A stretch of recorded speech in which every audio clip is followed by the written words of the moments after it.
ഈ പകൽക്കാലത്ത് നമ്മുടെ ചിന്തയ്ക്കായി വിശുദ്ധ തിരുവെഴുത്തിൽ നമുക്കെല്ലാവർക്കും സുപരിതമായ 3 വാക്യം. അപ്പോസ്തലൻ പൗലോസ് റോമർക്ക് എഴുതിയ ലേഖനം 7-ാം അധ്യായം 24, 25, 8-ാം അധ്യായം 1-ാം വാക്യം. റോമാലേഖനം 7-ന്റെ 24, 25, 8-ന്റെ 1.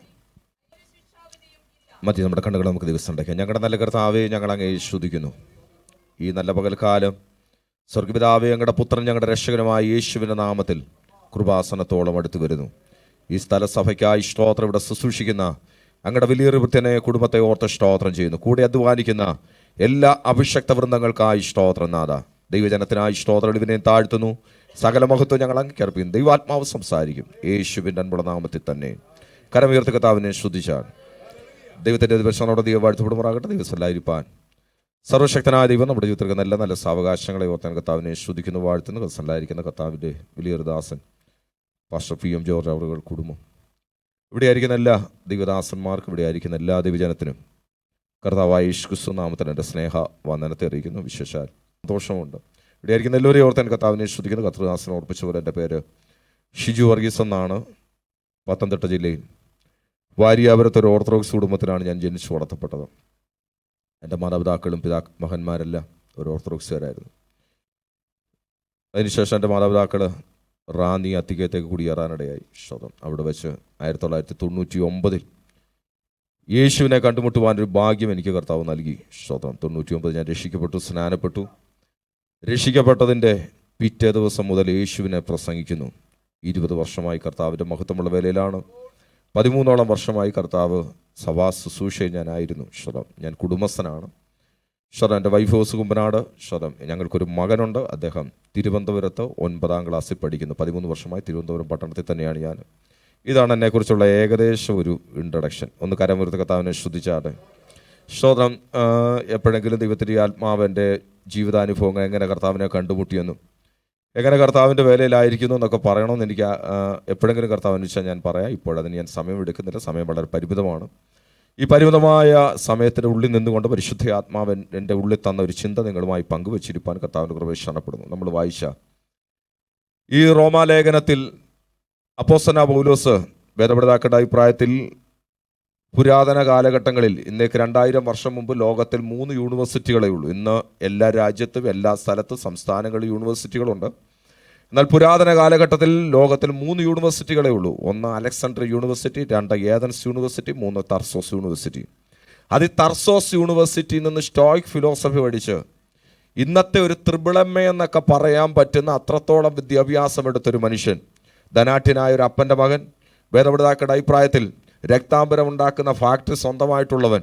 അത് മാത്രമല്ല, ആ കാലങ്ങളിൽ തന്നെ 2 ചരക്ക് കപ്പലുകൾ തർസീസിലേക്ക്, യൂറോപ്യൻ കോണ്ടിനെൻറ്റുകളിലേക്ക് അല്ലെങ്കിൽ ഈ ചരക്ക് കയറ്റി അയക്കുന്ന അത്രത്തോളം ധനാഢ്യനായ ഒരുവൻ്റെ മകൻ, അറിയപ്പെടുന്ന ശക്തനും വാഗ്മിയുമായ ആ മനുഷ്യൻ തൻ്റെ ജീവിതത്തിൻ്റെ ഏടുകളിൽ നിന്ന് എടുത്തു പറഞ്ഞ ഒരു വാക്യം മാത്രം ചൂണ്ടിക്കാണിച്ച്, ഈ പറഞ്ഞ വാക്യം മാത്രം ചൂണ്ടിക്കാണിച്ചിരിക്കാൻ കർത്താവിന് കൃപ ശരണപ്പെടുന്നു. അത് പറയണമെങ്കിൽ നമ്മൾ വായിച്ച വാക്യം 3 വാക്യമാണ്.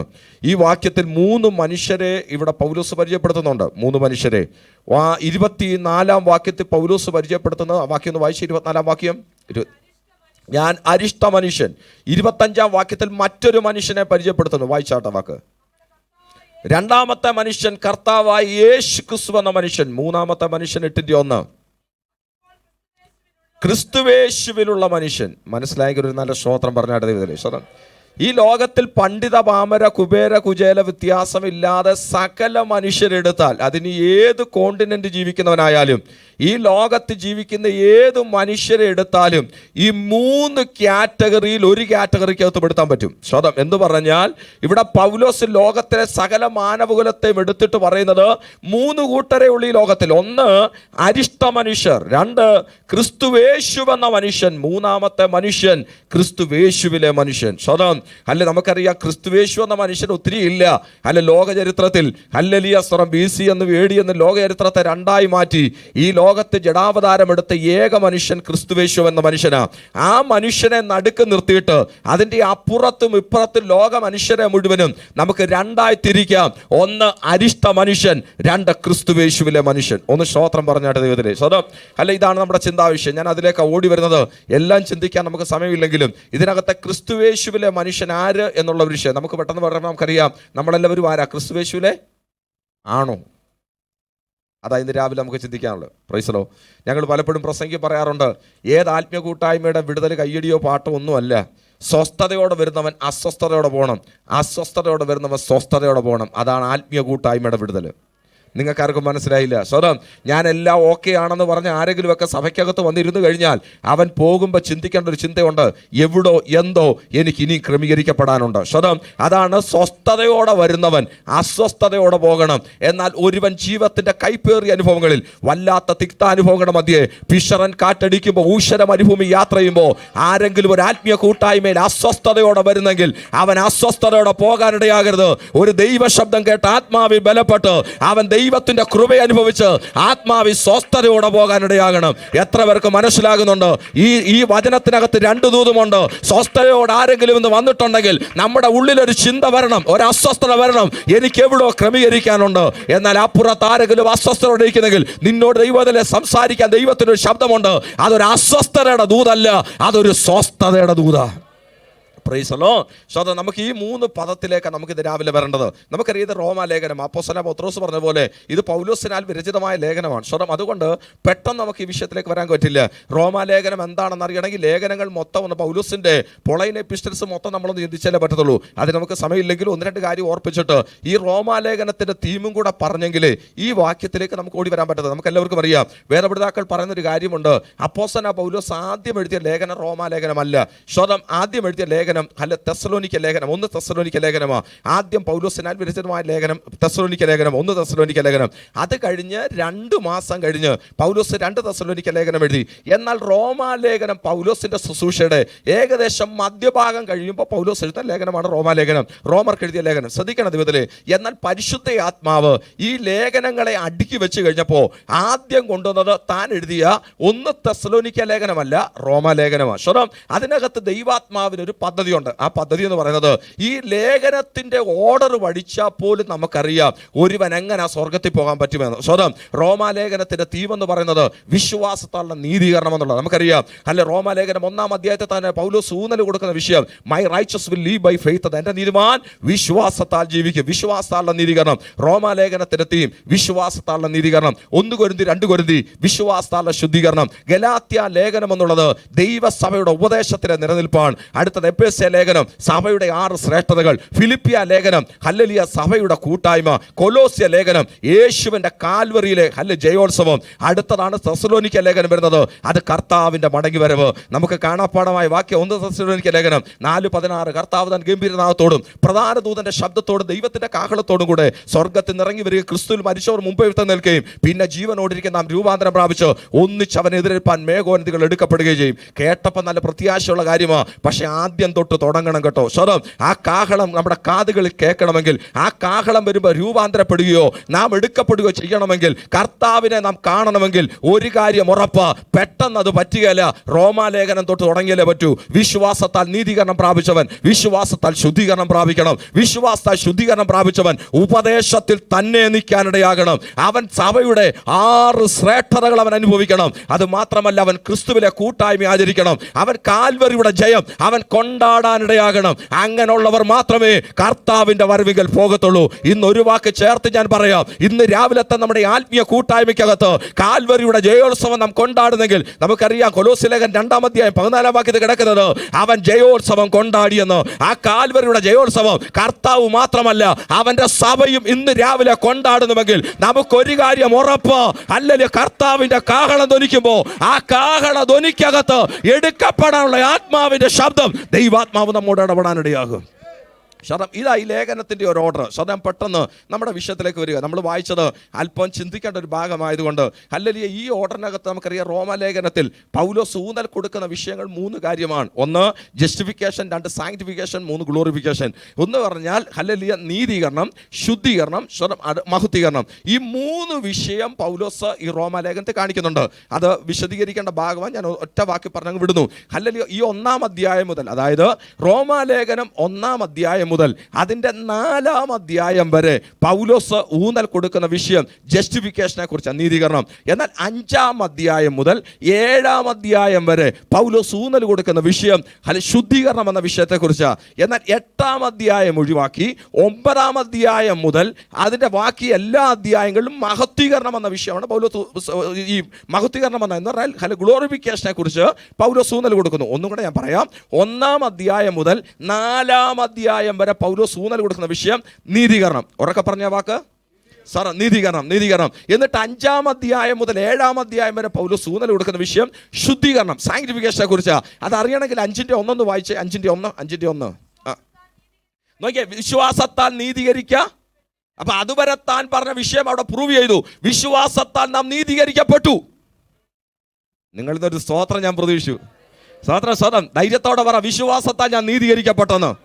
ഞാനും നിങ്ങൾ വിശുദ്ധരെന്നറിയപ്പെടുന്നത്, നീതിമാന്മാരെന്നറിയപ്പെടുന്നത്, ആത്മീയരെന്നറിയപ്പെടുന്നത് നമ്മുടെ ആരുടെയും ഗുണഗണങ്ങൾ കൊണ്ടോ പ്രവർത്തികൾ കൊണ്ടോ ഒന്നുമല്ല. ആ വാക്കാണ് അതിന്റെ പ്രസക്തമായ വാക്യം. വിശ്വാസത്താൽ. ഏത് വിശ്വാസത്താൽ? ക്രിസ്തുവിന്റെ വിശ്വാസത്താൽ, ക്രിസ്തുവേശുവിന്റെ വിശ്വാസത്താൽ നാം നീതിമാന്മാരായി, സ്വർഗം നമ്മെ നീതിമാന്മാരാക്കിയെന്ന ആ വലിയൊരു മർമ്മം പൗലോസ് ചൂണ്ടിക്കാണിക്കുന്നത്. അവിടെ നോക്കിക്കേട്ട 4-ാം അധ്യായം വരെ വിശ്വാസത്താൽ നീതീകരണം പറയുന്നു. അതിനുശേഷം 5 മുതൽ 7 വരെയുള്ള അധ്യായം ശുദ്ധീകരണത്തെ കുറിച്ച് പറയുന്നു. എന്നിട്ട് 8-ാം അധ്യായം പൗലോസ് ഒരു ബ്രാക്കറ്റിനകത്താക്കിയിട്ട് 9-ാം അധ്യായം മുതലുള്ള വിഷയം മഹത്വീകരണത്തെ കുറിച്ച് പറഞ്ഞു. അതന്നെ പൗലോസ് 8-ാം അധ്യായം ബ്രാക്കറ്റിലാക്കിയത്. അത് ആത്മാവിന്റെ പ്രമാണത്തെ കുറിച്ച് പറഞ്ഞ കാര്യമാണ്. അവിടേക്ക് നമ്മൾ ഓടി വരുന്ന 8-1 നമ്മൾ വായിച്ചത്. അല്ലെങ്കിൽ ആത്മാവിന്റെ പ്രമാണത്തെ കുറിച്ച് ശ്രദ്ധിക്കണേ. ഇങ്ങനെ ഈ ഓർഡർ പറയുന്നതിനകത്താണ് 7-ാം അധ്യായത്തിന്റെ 24-25 വാക്യം കഴിഞ്ഞ് 8-1 പൗലോസ് പറഞ്ഞത്, ഞാൻ ക്രിസ്തുവേശുവിലുള്ളവനാ. സന്തോഷമുള്ളവരൊന്ന് സ്തോത്രം പറഞ്ഞാൽ. അങ്ങനെയെങ്കിൽ ഇവിടുത്തെ 3 പദം പെട്ടെന്ന് പറഞ്ഞ് നമ്മുടെ മുമ്പുള്ള സമയം അല്പം ഞാൻ സ്പീഡിൽ വന്ന ഈ പദത്തിലേക്ക് വരാനാ. 3 പദങ്ങൾ ഇവിടെ കിടക്കുന്നു. 1 അരിഷ്ട മനുഷ്യൻ. ഉറക്കെ പറഞ്ഞാൽ ഇതില് ഈ ലോകത്തിലെ ഒരു കൂട്ടർ അരിഷ്ട മനുഷ്യരാ. ഇവിടെ ഈ അരിഷ്ട മനുഷ്യൻ എന്ന് കിടക്കുന്നതിന് ഗ്രീക്ക് നമുക്കറിയാം. പുതിയ നിയമം എഴുതിയിരിക്കുന്ന ഗ്രീക്ക് ഭാഷയില്ല. ഗ്രീക്കിൽ എഴുതിയിരിക്കുന്ന ടെലൈപോറോസ് എന്നൊരു വാക്കാണ്. ടെലൈപോറോസ്. ഇത് പൗലോസ് ഈ അരിഷ്ട മനുഷ്യൻ എന്ന് പറയുമ്പോൾ, ഈ ടെലൈപോറോസ് എന്ന് പറയുമ്പോൾ അത് ആ കാലത്തെ നാട്ടുകാർക്ക് മൊത്തം അതിന്റെ അർത്ഥം അറിയാം. ഇതേ പദം തന്നെ വെളിപ്പാട് പുസ്തകം 3:17 കിടപ്പുണ്ട്. ലവോദിക്യ സഭയോട് ദൂത് പറയുമ്പോൾ പറഞ്ഞത്, ഞാൻ സമ്പന്നൻ, എനിക്ക് ഒന്നിനും മുട്ടില്ല എന്ന് പറഞ്ഞിരിക്കുന്നു. അടുത്ത വാക്ക് ദൈവാത്മാവ് പറയുന്നത്, കർത്താവ് പറഞ്ഞൊരു വാക്ക്, നീ അരിഷ്ടനും ദരിദ്രനുമാണ്. നിനക്ക് മനസ്സിലായില്ല? ഒന്ന് സ്തോത്രം പറഞ്ഞാട്ടെ. സ്വതം ഞെട്ടണ്ട, നമ്മൾ അവിടെ അല്ല, അതാ പറയാൻ വരുന്നത്. സ്വതം ഹല്ലേലൂയ. ശ്രദ്ധിക്കണം. അവിടെ പറഞ്ഞ 1-ാമത്തെ പദം തന്നെ അരിഷ്ട മനുഷ്യൻ, ടെലൈപോറോസ് എന്ന വാക്ക്. എന്താ ഈ വാക്കിന്റെ അർത്ഥം? നമുക്കറിയാം. ഇതറിയണമെങ്കിൽ ഹല്ലേലൂയ റോമൻ ചരിത്രം ഒന്ന് പഠിച്ചല്ലേ പറ്റത്തുള്ളൂ. ആ റോമൻ ചരിത്രത്തിന്റെ ഏടുകളിൽ നിന്ന് ഈ പൗലോസ് ഈ വാക്കെടുത്തത്. ഈ ടെലൈപോറോസ് എന്ന വാക്ക്, അരിഷ്ട മനുഷ്യൻ. നമ്മളൊരുവൻ അരിഷ്ടന, ഞാൻ ആ പദത്തിലേക്ക് വരാം. നമ്മളൊരുവൻ അരിഷ്ടനാന്നൊക്കെ പറയുമ്പോൾ അതിനകത്ത് നമ്മൾ അർത്ഥമാക്കുന്ന ഒരർത്ഥമുണ്ട്. പക്ഷെ ഇവിടെ ഹല്ലേലൂയ റോമൻ ചരിത്രം പറയുന്ന അർത്ഥം അതല്ല. ഈ ടെലൈപോറോസ് എന്ന വാക്ക് നമുക്കറിയാം. ലോകത്തിൽ ക്രൂരമായ വധശിക്ഷകൾ നടത്തിയത് റോമൻ സാമ്രാജ്യമാണ്, അല്ലെ? ക്രൂരമായ വധശിക്ഷകൾ നടത്തി കുറ്റവാളികളെ ക്രൂരമായി വധശിക്ഷ. അതൊന്നും ഇന്ന് രാവിലെ വിവരിക്കുന്നില്ല. പല വധശിക്ഷകൾ ഉണ്ടായിരുന്നു, നമ്മൾ വായിച്ചിട്ടുണ്ട്. ഹല്ലേലൂയ. ക്രൈസ്തവരെ പിടിച്ച കാര്യം തന്നെ കിടപ്പുണ്ട്. ക്രൈസ്തവരുടെ മേൽ മെഴുകിന്റെ തുണി ചുറ്റിയിട്ട് റോമൻ പട്ടണത്തിൽ തീ കത്തിക്കും. രാത്രി മൊത്തം വെട്ടം കിട്ടാൻ. ഹല്ലേലൂയ.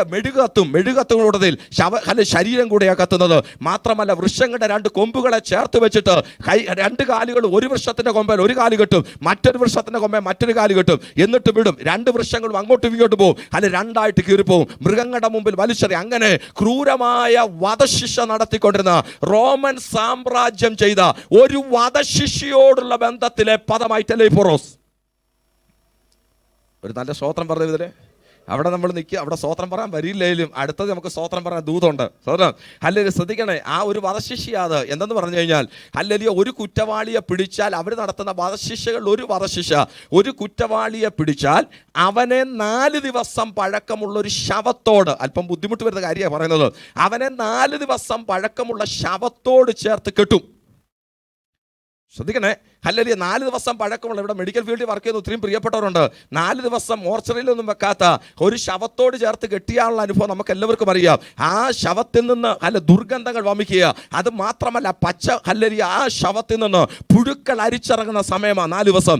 അങ്ങനെയുള്ള ഒരു ശവത്തോട്, അതായത് 4 ദിവസം പഴക്കമുള്ള ഹല്ലേലൂയ ഈ പുഴുക്കൾ അരിക്കുന്ന ദുർഗന്ധം വമിക്കുന്ന ശവത്തോട് ചേർത്ത് ജീവനുള്ള കുറ്റവാളിയെ കെട്ടും.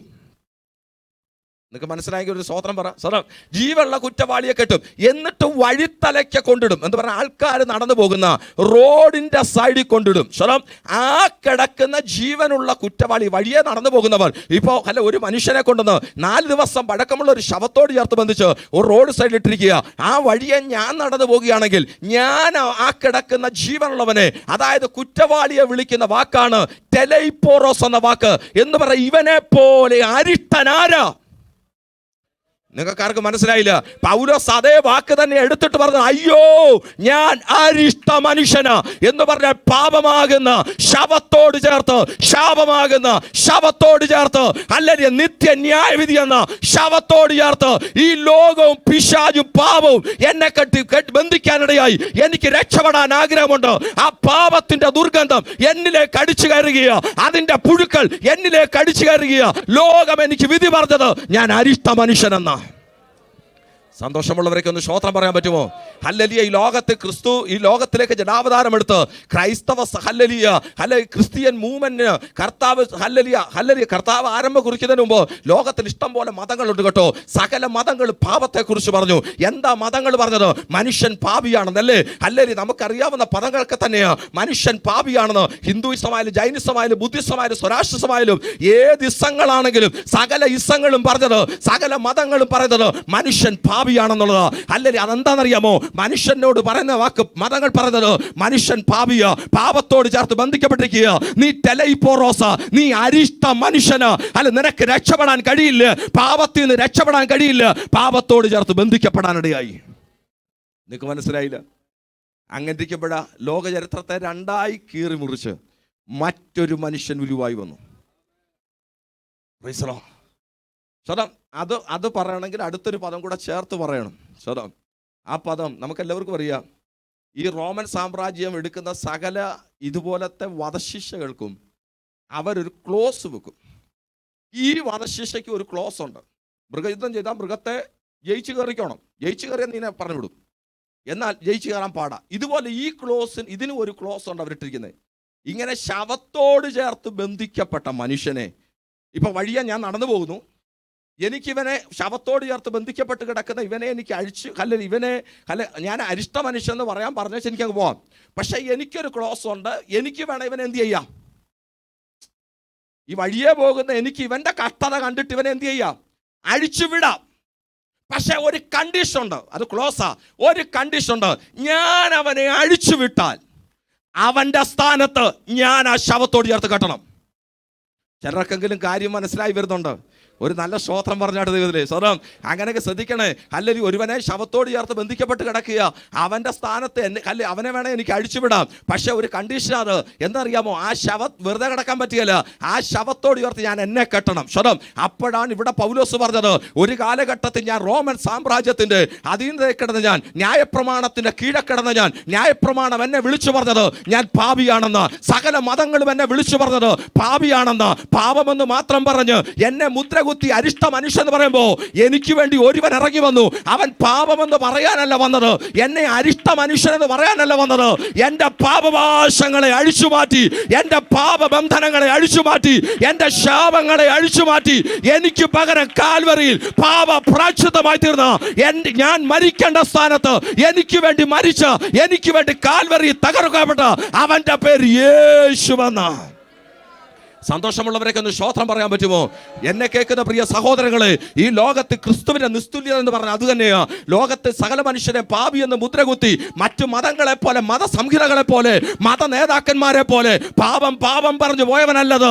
പാപത്തെ വെറുത്ത് പാപികളെ സ്നേഹിച്ച് എന്നെ നിന്നെ ബന്ധിച്ചിട്ടിരുന്ന പാപഭാഷങ്ങളെ അഴിച്ചുമാറ്റി എനിക്ക് നിനക്കും വേണ്ടി കാൽവറിയുടെ കുലക്കളത്തിൽ അവൻ പാപപ്രായശ്ചിത്തമായി തീർന്ന ആ ദൈവസ്നേഹം ഓർക്കുമ്പോൾ ഇന്ന് പകൽക്കാലം നന്ദിയുള്ളവർ ആത്മാവിലൊന്ന് കർത്താവിനെ ശ്രുതിക്കാൻ പറ്റുമോ?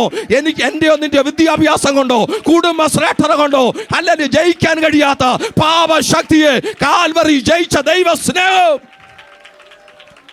ഉടവര സന്ധരാധര.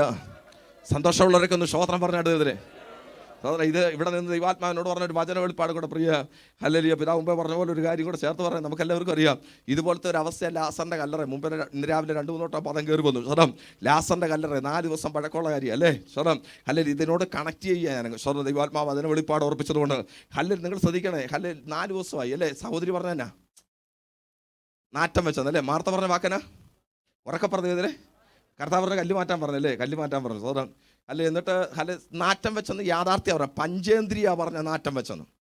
ദൈവാത്മാവ് ഇതിനോട് ടോപ്പിക്കിനോടൊന്ന് കണക്ട് ചെയ്തിട്ട് ഞാൻ അവസാന ഭാഗത്തിലേക്ക് കൂടി വന്ന് നിർത്താം. സ്വരം നാറ്റം വെച്ചെന്ന് പറഞ്ഞത് നാട്ടുകാരല്ല. നാറ്റം വെക്കാത്ത വിഷയത്തിന് നാട്ടുകാരെന്തേ പറയത്തുള്ളൂ? വല്ലവരുടെയും വിഷയത്തിനായാലും നാട്ടുകാരെന്തേ പറയത്തുള്ളൂ? അവനവനുള്ളത് അങ്ങനെ നാറ്റം വെച്ചാലും പലപ്പോഴും പരസ്യമായിട്ട് എന്ത് ചെയ്തില്ല. ഓ പറദൈവത്തിലെ സോദരാ ഹല്ലേലൂയ. അവനവനുള്ള വിഷയമാണെങ്കിൽ അല്ല നാറ്റം വെച്ചാലും രക്തബന്ധങ്ങൾ പലപ്പോഴും പറയാറില്ല. പക്ഷേ ഇത് ഏറ്റവും അടുത്ത രക്തം. മറ്റുള്ളവരൊക്കെ മൂക്കുപൊത്തി മാറി നിൽക്കുമ്പോൾ സ്വന്തം സഹോദരി തന്നെയാണ് പറഞ്ഞത് കർത്താവ് നാറ്റം വെച്ചെന്ന്. ഒന്ന് സ്തോത്രം പറഞ്ഞാട്ടെ. ഇതൊന്ന് കണക്ട് ചെയ്ത് 4 ദിവസം പഴക്കമുള്ള വിഷയമാണ്. ഹല്ലേലൂയ. എന്നാൽ കർത്താവ് കല്ലറയിലോട്ട് ചെന്ന് കല്ല് മാറ്റാൻ പറഞ്ഞിട്ട് കർത്താവ് എന്നാ വിളിച്ചെന്നറിയാമോ? ഉറക്കെ പറഞ്ഞ ദൈവത്തിലെ കർത്താവ് എന്നാ പറഞ്ഞേ? ഞാനൊന്ന് കണക്ട് ചെയ്തിട്ട് എൻ്റെ വിഷയത്തിലേക്ക് കയറുക. അല്ലെ കർത്താവ് എന്നാ പറഞ്ഞേ? ഉറക്കെ പറ വാക്ക്. സോദരൻ ലാസറേ പുറത്ത് വരിക. ഇങ്ങോട്ട് ശ്രദ്ധിക്കണേ. നമുക്കറിയാം ഈ gift of the Holy Spirit പരിശുദ്ധാത്മ വരങ്ങളുടെ കൃപാവരങ്ങളുടെ ഓപ്പറേഷൻ ഞങ്ങൾ പഠിപ്പിക്കാൻ പറയാറുണ്ട്. കൃപാവരങ്ങളുടെ ഓപ്പറേഷൻ ഹല്ലേലൂയ. ഇഷ്ടം അല്ലേ? ഏകദേശം 23 കൃപാവരങ്ങളുണ്ട്. അതിൽ 9 ശ്രേഷ്ഠ കൃപാവരങ്ങളുണ്ട്. ഇതിൻ്റെ ഓപ്പറേഷനുകളെ കുറിച്ച് പഠിക്കുമ്പോൾ ഈ കൃപാവരങ്ങളെല്ലാം ഒരുപോലെ ഓപ്പറേറ്റ് ചെയ്ത ഒരൊറ്റ വ്യക്തി യേശു മാത്രം. ഒരു വാക്ക് പറയാൻ വേണ്ടി, ഈ കൃപാവരങ്ങളെല്ലാം ഒരുപോലെ ഓപ്പറേറ്റ് ചെയ്ത വ്യക്തി ആരാ? കർത്താവ്. എല്ലാ കൃപാവരവും. പക്ഷേ ഞങ്ങൾ ദൈവജനം പഠിപ്പിക്കും. ഞങ്ങൾ പറഞ്ഞൊരു കാര്യമുണ്ട്. പക്ഷേ കർത്താവ് ഏറ്റവും കൂടുതൽ ഓപ്പറേറ്റ് ചെയ്തത് പ്രവചനപരമല്ല. ഏറ്റവും കൂടുതൽ ഓപ്പറേറ്റ് ചെയ്തത് രോഗശാന്തിപരമല്ല. 86% കർത്താവ് ഓപ്പറേറ്റ് ചെയ്ത വരം അത് പരിജ്ഞാനത്തിൻ്റെ വരമാണ്. എന്ന് പറഞ്ഞാൽ പരിജ്ഞാനത്തിൻ്റെ വചനം സ്വരം അതാ കർത്താവ് ഓപ്പറേറ്റ് ചെയ്ത്. അങ്ങനെയെങ്കിൽ നമുക്കറിയാം ലോകത്തിൽ ഏറ്റവും വലിയ പരിജ്ഞാനമുള്ളവൻ കർത്താവാണ്. ഒരു നല്ല സ്തോത്രം പറഞ്ഞാണ് ഇതിന്. സാറിന് ഒരു ചിന്തകൻ പറഞ്ഞതുപോലെ ഒരമ്മയുടെ ഉദരത്തിൽ നിന്ന് ലോകത്തിലേക്ക് ജനിച്ചിട്ട് ഹല്ലേലൂയ ആരോട് സോറി പറയാത്ത ഒരുത്തനുണ്ടെങ്കിൽ അത് യേശു മാത്രമാണ്. നിങ്ങൾക്ക് വാക്ക് മനസ്സിലായില്ല? സ്വരം നമ്മളൊക്കെ ജീവിതത്തിൽ എത്ര പേരോട് എത്ര ആവശ്യം സോറി പറഞ്ഞേക്കുന്നു, ഇനി എത്ര എണ്ണം പറയാൻ കിടക്കുന്നു. പക്ഷെ 33 തിരുവയസ്സ് വരെ ജീവിച്ചിട്ട് ആരോട് സോറി പറയാത്ത ഒരൊറ്റ ഒരുവനേ ഉള്ളൂ. അതെന്റെ യേശു മാത്രം. മനസ്സിലാക്കി സ്തോത്രം പറ. അവൻ ഓപ്പറേറ്റ് ചെയ്തതല്ല പരിജ്ഞാനത്തിന്റെ വരമാ. സ്തോത്രം മനസ്സിലാക്കിയെന്ന് സ്തോത്രം പറഞ്ഞു. സ്വരം ഞാൻ ചോദിക്കാൻ പറ്റും. അപ്പോൾ കർത്താവിനോട് ചോദിച്ച കർത്താവെ സഹോദരി എന്താ പറഞ്ഞേ? നാറ്റം വെച്ചെന്ന്. എന്ന് പറഞ്ഞാൽ ജീവൻ പോയി 4 ദിവസമായി കല്ലറയിരിക്കുക, കെട്ടപ്പെട്ടിരിക്കുക, നാറ്റം വെച്ച്. നീ വിളിച്ച തന്നെ കർത്താവെ? നീ വിളിച്ച തന്നെ ഉറക്കെ പറ. ചിലരോടുള്ള ബന്ധത്തിൽ ദൈവാത്മാവ് ഒരു ദൂത് പറഞ്ഞതുകൊണ്ടാണ് ആ പാത്തിലേക്ക് കയറുന്നത്. നീ വിളിച്ച തന്നെ ലാസറേ പുറത്ത് വരിക. ക്ഷമിക്കണം ഞാൻ ആ വാക്ക് പറഞ്ഞതിന്. സ്വന്തം പിതാവാ മരിച്ചെങ്കിലും മരിച്ച് 5 മിനിറ്റ് കഴിയുമ്പോൾ അല്ലെ പിതാവാന്ന് പറയത്തില്ല. ആണോ? പറയുമോ? ഞാൻ പറഞ്ഞല്ലോ സഭാ ശുശ്രൂഷ ചെയ്തൊരു ദൈവാസന. ഞാൻ സഭാ ശുശ്രൂഷ ചെയ്യുന്ന ദൈവാസന. അല്ലെങ്കിൽ പിതാവ് മരിച്ച് 5 മിനിറ്റ് കഴിഞ്ഞാൽ നമ്മൾ ആ വീട്ടിലേക്കൊക്കെ ഞങ്ങൾ ആദ്യം ഓടിച്ചെന്ന ഭാഷമാരായിരിക്കും. ഓടിച്ചെന്ന് ചോദിക്കും പിതാവ് എവിടെയാന്ന് ചോദിക്കുമ്പോൾ പറയും ദേണ്ട പിതാവിൻ്റെ ബോഡി കിടക്കുന്നതെന്ന് പറയും. എന്നാ പറഞ്ഞേ? 5 മിനിറ്റ് മുമ്പ് ജീവനുള്ളപ്പോൾ അവസാന ശ്വാസം പോകുന്നതിന് മുമ്പ് പറയുന്നത് പിതാവ് ദേ കിടക്കുന്നെന്ന് പറയുന്ന ആള് 5 മിനിറ്റ് കഴിയുമ്പോൾ പിതാവ് കിടക്കുന്നെന്ന് പറയില്ല, പിതാവിൻ്റെ ബോഡി കിടക്കുന്നത് അല്ലേ 5 മിനിറ്റ് കഴിഞ്ഞാൽ. സ്വരം അങ്ങനാണെങ്കിൽ നാറ്റം വെച്ച് അല്ലെങ്കിൽ 4 ദിവസമായ ശവത്തിൻ്റെ അടുക്ക ചെന്നിട്ട് കർത്താവ് പറയണ്ട ലാസറിൻ്റെ ബോഡിയെ പുറത്തു വരാനല്ലേ പറയണ്ടേ? ആണോ ദൈവോദരെ? ആണോ? അല്ലെങ്കിൽ അത് ബോഡിയല്ലേ? അല്ലെ നാറ്റം വെച്ചില്ലേ? ആ ബോഡിയെ വിളിക്കുകയാണെങ്കിൽ ആ ബോഡി പുറത്ത്. പക്ഷെ കർത്താവ് പറഞ്ഞത് അല്ലെങ്കിൽ ബോഡി പുറത്തു വരാനല്ലേ പറഞ്ഞത്? ലാസറേ പുറത്തു വരാനോ? ഓ സന്തോഷമുള്ളവരൊക്കെ ഒന്ന് സ്തോത്രം പറ. എൻ്റെ യേശു പരിജ്ഞാനങ്ങളെ ഓപ്പറേറ്റ് ചെയ്തവൻ, പരിജ്ഞാനത്തിന്റെ ഉത്തുംഗകോടി നിൽക്കുന്നവൻ. ലാസറിന്റെ ബോഡിയെ പുറത്തു വരാനല്ല, ലാസറേ പുറത്തു വരാനോ? കർത്താവിനോട് കർത്താവേ ഈ കല്ലറയ്ക്കകത്തിരിക്കുന്നതിന് കേൾക്കാൻ പറ്റുമോ? കല്ലറയ്ക്കകത്തിരിക്കുന്നതിന് കേൾക്കാൻ പറ്റുമോ? പറ്റത്തില്ല. അല്ലെ കാണാൻ പറ്റുമോ? പറ്റത്തില്ല. ഉറക്കെ പറഞ്ഞതില്ലേ സമയം കഴിയുക. അല്ലെ കാണാൻ പറ്റുമോ? പറ്റത്തില്ല. ശ്വസിക്കാൻ പറ്റുമോ? പറ്റത്തില്ല. പറയാൻ പറ്റത്തില്ല. പിന്നെ നീ എന്തിനാ കർത്താവ് പറഞ്ഞ വാക്കെന്നെ അറിയാമോ? ഞാൻ ഈ കല്ലറ നിൽക്കുന്നതിനല്ല നോക്കിയത്, ഈ കല്ലറയ്ക്കും അപ്പുറത്തൊരു ലോകമുണ്ട്. സന്തോഷമുള്ളവരൊക്കെ ഒന്ന് സ്തോത്രം പറഞ്ഞാട്ടെ. ഞാൻ വിളിച്ചത് ഈ ബോഡിയെ നോക്കിയല്ല വിളിച്ചത്, കല്ലറയ്ക്കപ്പുറത്തൊരു ലോകമുണ്ട്. ഇന്നേക്ക് 4 ദിവസം മുമ്പ് ഈ ബോഡി വിറ്റേച്ച് ലാസർ പോയത് അവിടേക്ക്. ഞാൻ അവിടെ നോക്കിയാ വിളിച്ചത് ലാസറെ പുറത്തു വരാൻ. എത്ര പേർക്ക് സന്തോഷമുണ്ട്? ഇന്ന് രാവിലെ ആത്മാവിലൊന്ന് സ്തോത്രം പറഞ്ഞാട്ട്. നിന്റെ വിഷയം ഏത് തലത്തിൽ പോയി കിടന്നാലും ആ തലത്തോട് കൽപ്പിക്കാൻ കഴിയുന്ന, ആത്മമണ്ഡലത്തിൽ കൽപ്പിക്കാൻ കഴിയുന്ന അരുമനാഥന്റെ ശബ്ദം, അരുമനാഥന്റെ പ്രവൃത്തി. ഉടവര സന്ധരാധരാധര ഹസ്തന റംഷികന. അല്പസമയം ആത്മാവിൽ എല്ലാവരും ഒന്ന് ആരാധിച്ചാട്ടെ. ഇന്ന് ഈ പകൽക്കാലം ദൈവകരത്തിന്റെ വല്ലഭത്വം കെട്ടപ്പെട്ട അവസ്ഥയിൽ കിടക്കുന്ന, അരിഷ്ടതയിൽ കിടക്കുന്ന, കാഷ്ടതയിൽ കിടക്കുന്ന, വേദനയിൽ കിടക്കുന്ന ചിലതിനെ നോക്കി കൽപ്പിക്കുന്ന ദൈവാത്മാവിന്റെ പ്രവൃത്തി. ഊടാവാര സന്ധാരാധാരാധ അതന രഗതരവല വൽപ്പവാദര ഹസ്തന റംഷികന. പോര പോര പോര. നിന്റെ വിഷയത്തെ നോക്കി, നിന്റെ ആത്മീയ വിഷയം കെട്ടപ്പെട്ട് കിടക്കുകയാണോ? നിന്റെ ശുശ്രൂഷ മേഖല കെട്ടപ്പെട്ട് കിടക്കുകയാണോ? നിന്റെ തലമുറ കെട്ടപ്പെട്ട് കിടക്കുകയാണോ? നിന്റെ ഭൗതിക മേഖല കെട്ടപ്പെട്ട് കിടക്കുകയാണോ? നിന്റെ സാമ്പത്തിക മണ്ഡലങ്ങൾ കെട്ടപ്പെട്ട് കിടക്കുകയാണോ? ശാരീരിക മേഖലകൾ കെട്ടപ്പെട്ടിരിക്കുകയാണോ? ഇന്ന് പകൽക്കാലം ആ വിഷയത്തെ നോക്കി കൽപ്പിക്കാൻ അറിയുന്നവൻ ഇന്ന് പകൽക്കാലം പുറത്തു വരാൻ പറയുക. വിശ്വസിക്കുന്നവർ സ്തോത്രം പറഞ്ഞാട്ട്. ഒരു പദം കൂടെ പറഞ്ഞ് നിർത്താൻ പോവുക. സാർ, നമ്മുടെ പ്രധാന ഉപദേശത്തിന് രാവിലെ വന്നില്ല സാർ, അത് ഒറ്റ വാക്കി പറഞ്ഞു നിർത്താം സാർ. അതിനു മുമ്പ് ഒരു വാക്കാണ് സാർ. ഒരിക്കലും ഒരു ചിന്തകൻ പറഞ്ഞിങ്ങനെയാ, ഈ കല്ലറയുടെ മുമ്പിൽ ചെന്നുവെച്ച് മരിച്ചവനെ പുറത്തു വരാനല്ല യേശു പറഞ്ഞേ. എനിക്കറിയില്ല, ശക്തമായ ഒരു ദൈവസാന്നിധ്യം ഞാൻ ഇതിനകത്ത് അനുഭവിച്ചറിയുന്നു. ആണോ? മരിച്ചവനെ എന്നെ പറയുകയാണ് എങ്ങനെ നാറ്റം വെച്ചത് സൗരി പറയുമ്പോൾ പറഞ്ഞത് മരിച്ചവനെ എന്ത് ചെയ്യാനാ? അങ്ങനെയാണോ പറഞ്ഞേ? ഒരു ചിന്തകൻ പറഞ്ഞത് മരിച്ചവനെ യേശു വാ തുറന്ന് പറഞ്ഞാൽ ആദാം മുതലുള്ളവൻ പുറത്തു വരും. നിങ്ങൾ ഒരു സ്തോത്രമല്ല ഞാൻ പ്രതീക്ഷിച്ചത്. കാരണം കർത്താവ് പേര് സ്പെസിഫൈ ചെയ്യാതെ, നെയ് സ്പെസിഫൈ ചെയ്യാതെ കർത്താവ് മരിച്ചവനെ പുറത്ത് വരാൻ യേശു അവിടെ നിന്ന് പറഞ്ഞ ആദാം മുതലുള്ളവൻ പുറത്തു വരും. സന്തോഷമുള്ളവരൊക്കെ ഒന്ന് സ്തോത്രം പറഞ്ഞാട്ടെ. എനിക്കറിയില്ല, ദൈവാത്മാവിൽ ഒരു പ്രവചനാത്മാവിൽ ഒരു ദൂത് പറയാം. നിന്റെ വിഷയത്തിന്റെ വിടുതൽ ഒന്നല്ല നടക്കാൻ പോകുന്നത്, ബൾക്കായ വിടുതലുകളെ ചെയ്യാൻ, കൂട്ടമായ വിടുതലുകളെ ചെയ്യാൻ. മുമ്പേ നാം കേട്ടതുപോലെ ദൈവാത്മാവ് തള്ളിപ്പായിക്കുന്ന പോലെ, അല്ല തള്ളിപ്പായിച്ചാൽ ഒരു വിഷയത്തിന് വിടുതലല്ല, കൂട്ടമായ ദൈവപ്രവൃത്തി വെളിപ്പെടത്തക്കവണ്ണം ഇന്നലകളിൽ കരഞ്ഞതിനും ഇന്നലകളിൽ ഉപവസിച്ചതിനും ഒത്തവണ്ണം ആത്മാവിനൊരു ദൈവപ്രവൃത്തി വെളിപ്പെടുമെന്ന്, തള്ളിപ്പായിക്കുന്ന ഒരു ദൈവകരം ചലിക്കുമെന്ന് വിശ്വസിക്കുന്നവർ സ്തോത്രം പറ. സാധാ നിങ്ങൾക്ക് സംശയമുള്ളവർക്ക് വേണ്ടി ഒരു പദം പറഞ്ഞ് ഞാൻ ആ ഭാഗം വിടുക. എന്നാൽ അതുകൊണ്ടല്ലേ യോഹന്നാൻ തന്നെ പറഞ്ഞൊരു കാര്യമുണ്ട്, മരിച്ചവർ അവൻ്റെ ശബ്ദം കേൾക്കുകയും, അല്ലേ, മരിച്ചവർ സകലരും 6 ശബ്ദം കേൾക്കുമെന്നാ. സാധാ നന്മ ചെയ്തവർ നിത്യജീവനായിട്ടും തിന്മ ചെയ്തവർ എന്ത് ചെയ്യും? നിത്യനാശത്തിനു വേണ്ടി എന്ത് ചെയ്യും? അപ്പോഴും കർത്താവ് തന്നെയാണ് ശബ്ദം പറയേണ്ടത്. ഒന്ന് സ്തോത്രം പറ. എന്നാൽ അവിടെ വെച്ച് പറഞ്ഞു തന്നെ അറിയാം, ബാക്കി എല്ലാവരും ഇപ്പം അവിടെ ഇരിക്കും. ഇപ്പം ആര് മാത്രം വന്നാൽ മതി? ഉറക്കപ്പറ സ്വതം. ഹല്ലേലൂയ. ഇപ്പോഴത്തെ വിഷയം ലാസറിന്റെ വിഷയം. ഇന്ന് രാവിലെ ദൈവത്തിലെ 10 പേർക്ക് വിഷയമുണ്ടെങ്കിലും ആ 10 വിഷയത്തിന് മേൽ ഇന്ന് മറുപടി വെളിപ്പെട്ടില്ലെങ്കിലും ഇന്നത്തെ ദിവസം നിന്റെ കെയ്റോസ് ആണെങ്കിൽ, ദൈവത്തിന്റെ അപ്പോയിന്റ്മെന്റ് ടൈം ആണെങ്കിൽ, ദൈവത്തിന്റെ ആക്ട് ടൈം ആണെങ്കിൽ നിന്റെ വിഷയത്തെ നോക്കി കൽപ്പിക്കാൻ എൻ്റെ യേശു ഇതിനകത്ത് വന്നിട്ടുണ്ടെന്ന് ഉറപ്പുള്ളവരൊക്കെ ആത്മാവിലൊന്ന് സ്തോത്രം പറ. ഇന്നത്തെ പകൽ നിന്റെ പകലാണെങ്കിൽ, നിന്റെ വിടുതലിന്റെ പകലാണെങ്കിൽ, ഇന്ന് പകൽക്കാലം ദൈവകരം ചലിക്കാൻ. ഒന്ന് കരമുയർത്തി കർത്താവിനെ സ്തുതിച്ചാട്ടെ. അല്ല, പൗലോസ് പരിചയപ്പെടുന്ന ഒന്നാമത്തെ മനുഷ്യൻ അരിഷ്ട മനുഷ്യനാണ്. പാപത്താൽ ബന്ധിക്കപ്പെട്ട പാപത്തിന്റെ ബാന്ധവത്തിലായി പോയ മനുഷ്യൻ. രണ്ടാമത്തെ മനുഷ്യൻ പാപബാന്ധങ്ങളെ അഴിച്ചുമാറ്റി, ബന്ധനങ്ങളെ അഴിച്ചുമാറ്റി മാനവജാതിക്ക് വേണ്ടി ഇറങ്ങി വന്ന്, ഹല്ലേലൂയ. മുമ്പേ പറഞ്ഞ് മനസ്സിലാകാത്തവർക്ക് ഒറ്റ വാക്കോടെ പറയാം, എൻ്റെ നിന്റെ പാപത്തെ അഴിച്ചു മാറ്റിയിട്ട് എനിക്ക് നിനക്കും പകരം കാൽവറി പാപത്തിന്റെ പ്രായശ്ചിത്തമായി തീർന്ന, അല്ലെ പാപത്തിന് സൗന്ദര്യമില്ല കേട്ടോ, പാപത്തിന് കാണത്തക്കുള്ള വശീകരണമില്ല, പാപത്തിന്റെ യഥാർത്ഥ രൂപം കാണാൻ കാൽവറിയിലേക്ക് നോക്ക്, കാണുന്നവൻ മുഖം മറയ്ക്കത്തക്കവണ്ണം അവൻ വിരൂപമായി തീർന്നില്ലേ, അതാ പാപത്തിന്റെ യഥാർത്ഥ രൂപം. ഒന്ന് സ്തോത്രം പറഞ്ഞിട്ട്. എന്നിട്ട് പൗലോസ് പറയുന്ന വാക്ക് പറഞ്ഞ് നിർത്തുന്നു. 8-1 വാക്യം ഒന്ന് വായിച്ച്. 8-1 നോക്കിയേ. ഇപ്പോ കർത്താവ് ബന്ധനങ്ങളെ അഴിച്ചു മാറ്റി കഴിഞ്ഞാൽ പിന്നെ ആരാ? നമ്മളാരാ? ക്രിസ്തുവേശുവിൻ ആണെന്ന് ഉറപ്പുള്ളവരൊക്കെ ഒന്ന് സ്തോത്രം പറ. ശക്തിയോടെ കർത്താവിനെ സ്തുതിച്ചേ. എന്തുകൊണ്ടാണ് നിങ്ങൾ ഇത്ര ധൈര്യത്തോടെ ഈ പകൽക്കാലം പറഞ്ഞതെന്നറിയാമോ? അവിടെ തൊട്ടാ ചിന്തിക്കണ്ട, ഞാൻ അങ്ങോട്ട് പോകുന്നില്ല, ഞാൻ ഒരു കോമ ഇടുക.